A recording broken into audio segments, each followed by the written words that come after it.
I was in on my 18th birthday. And did you get drafted? Was there a No, draft? I Like was how? going to be drafted, Okay. and I foxed them. I joined the Marine Corps.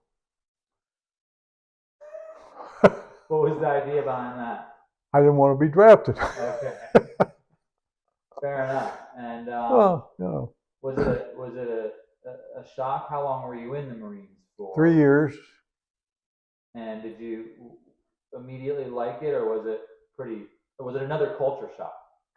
Well, it was fine after boot camp. It was okay. I mean, but I went to Korea, and that wasn't so great. But when I got there, and I had been trained as a machine gunner, heavy machine gun. That's the one with the water jacket. And I trained at Camp Lejeune. I didn't drink much water. I tried not to, but that was in the time when when all the water was bad. So when they sent me to Korea, I was supposed to report to a weapons company, First Marines, and they were on the front lines, and they were uh, in the ditches. And I got there, and I got off the ship, got my rifle, went there with my orders, and reported to that company. There's a weapons company, and I reported to the first sergeant, and I gave him my orders, and I was expecting to just, get right in the firing line. And he said, "Well, you got to go back to division." I said, "Okay, where's that?" He says, "Back there."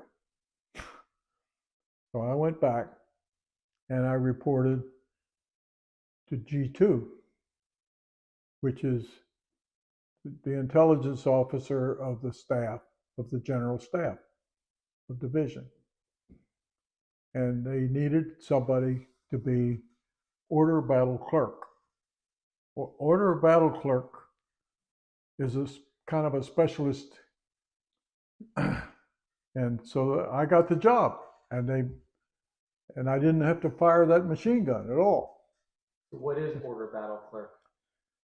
Order of battle keeps a running uh, card file on the enemy, and does interpretation of aerial photos every day, interrogates prisoners, and adds to the intelligence summary every day, and briefs the general on each morning on the current situation. And these were Keeps your the situation map. these were some of your tasks. That was my task. And how old were you at this time? I was 18. And that's a lot of responsibility for 18 year Well, old. but That's that's the war. service. First of all, I was a brain. I had done so well in my IQ test in boot camp that followed me in my record book. Okay. And so when they needed somebody, because they had just at that time you spent 14 months in Korea, and then you were rotated back, and they had to replace you with a rotation draft. And I was on a rotation draft when I got there, and I replaced the order of battle clerk who went home. And about how long did you do this?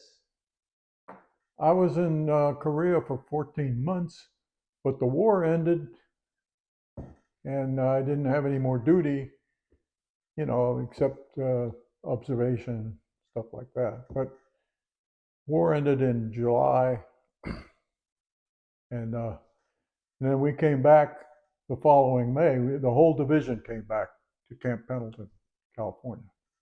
When just before the war ended, the North Korean and the Chinese, we were fighting the Chinese.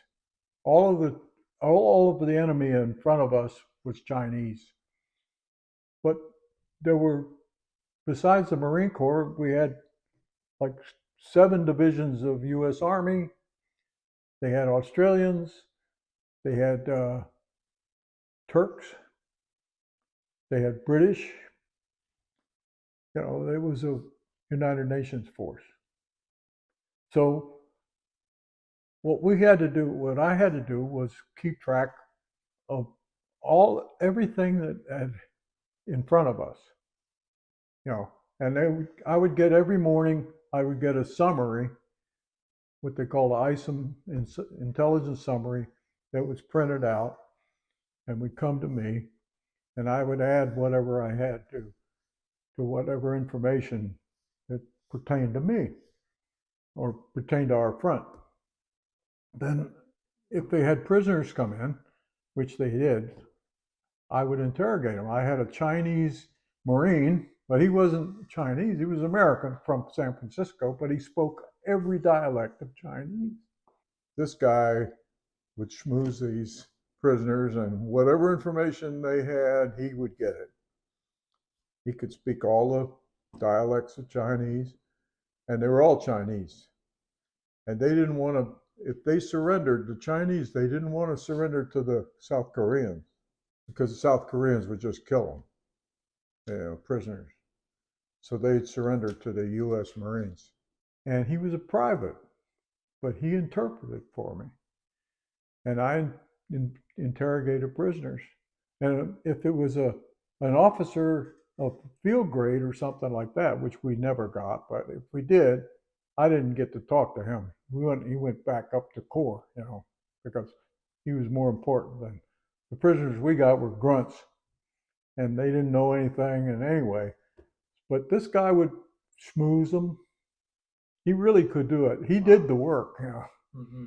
and he would get some information out. The only thing they had to give you was name, rank, and serial number. They weren't.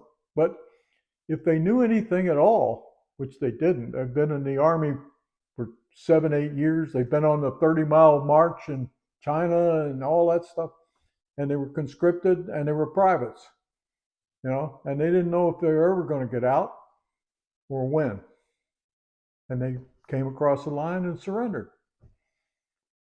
So, and some of them, the funny thing is that we had spies that would cross the line in a Chinese uniform, integrate into some unit, gather information, and then come back across the line.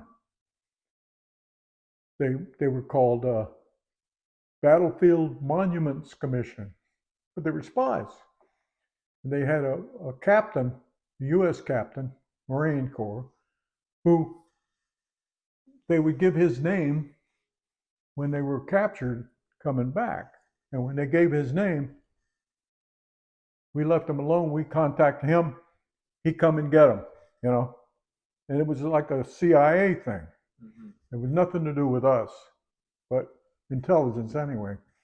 So that was my day. But then we also had aerial photos, and they would run a sortie across our front every morning. And then we had it in overlapping black and white. You put the thing on there, what do you call a scope, and magnifying. And it comes up like 3D. Oh wow! And you can see through some of the camouflage. You can see, like, if there's all of a sudden one morning I see there's, instead of 2 tanks, there's 6 tanks. That's information, in our front. That's what it was about. How was the treatment of the POWs that you guys were interrogating overall? Well, How was life for them? We didn't do any, any mistreatment or anything. During the winter, it was kind of tough because we would take their clothes off. And they'd be naked in the snow. Wow. And it was colder than hell over there. I mean, that was the coldest place I've ever seen, without a doubt. Where was it exactly? Well, we were right at the parallel. We were right at the front line, And see, the war had sort of ossified at that time. It started in 1950, and we were pushed to Korean army all the way up to the Chinese border or Manchurian border, the Marines, and the Chinese brought 200,000 troops across the border and joined the fight. So the North Koreans had been defeated, more or less. But that was in 1950. I was there in 1952 and 3. How would you say the treatment was, if any of our side, if they were captured in POW camps? Did that happen from people in your group? Oh yeah, no, I mean, of course. They were captured and put in the other into Well, Korean yeah, POWs? yeah. Was that pretty Well, awful? they were using a brainwashing, and some of the troops that were captured wound up, when the war ended, they had a prisoner exchange, and some of them didn't want to come back to the U.S. They defected to North Korea, or they went to Russia. Remember that Russia was running the whole thing.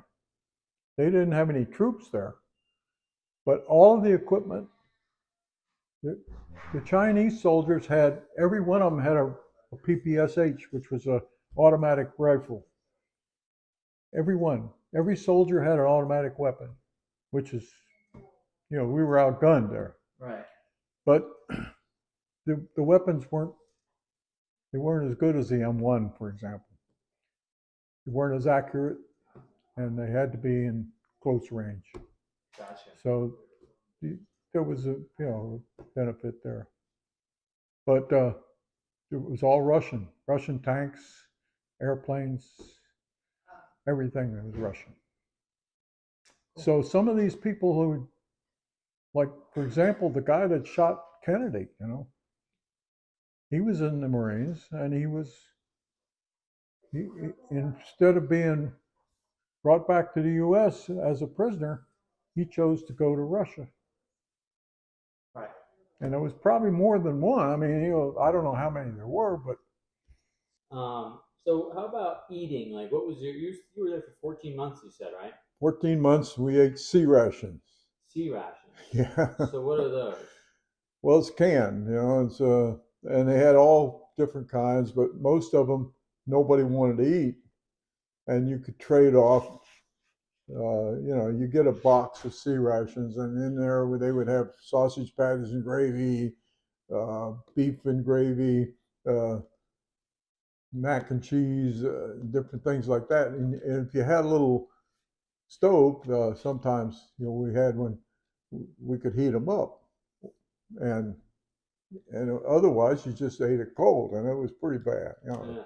But after a while, I just couldn't eat much of anything, and there were certain things in there that were good, beanie weenies, and you could eat them cold, and so that way everybody wanted to get those, but your box would have a variation of foods in the sea rations. That's what we ate.